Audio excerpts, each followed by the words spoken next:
నకిలీ కుల ధృవీకరణ పత్రాలను తయారు చేస్తున్న ముఠాను కర్నూలు పోలీసులు అరెస్ట్ చేశారు. నకిలీ ధ్రువపత్రాలతో ఎన్టీఆర్ వైద్య విశ్వవిద్యాలయంలో సీట్లు పొందిన కేసులో వీరిని అదుపులోకి తీసుకున్నారు.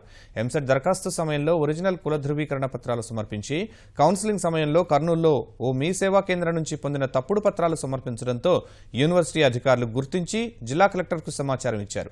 దర్యాప్తు ప్రారంభించిన పోలీసులు తప్పుడు ధ్రువపత్రాలతో సీట్లు సంపాదించిన విద్యార్థినులు వారి తల్లిదండ్రులను అరెస్ట్ చేశారు. నకిలీ ధ్రువపత్రాలు సృష్టించిన ఇద్దరు కీలక నిందితులను సైతం పోలీసులు అదుపులోకి తీసుకున్నారు. ప్రెస్ నోట్ లో ఉన్నాయి.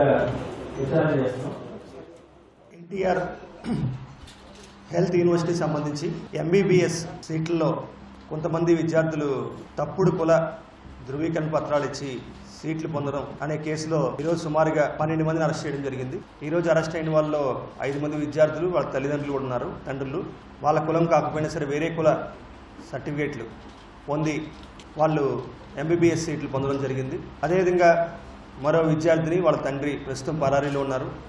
వాళ్ళని కూడా పట్టుకోవడానికి పోలీసులు ముమ్మరంగా గాలిస్తున్నారు. ఎవరైతే విద్యార్థులు ఉన్నారో ఇటువంటి తప్పుడు మార్గాల్లోకి వెళ్తే చట్ట ప్రకారం చాలా తీవ్రమైన పరిణామాలు ఎదుర్కొంటారని ఈ కేసు నిమిత్తం అందరినీ కూడా హెచ్చరిస్తున్నాం.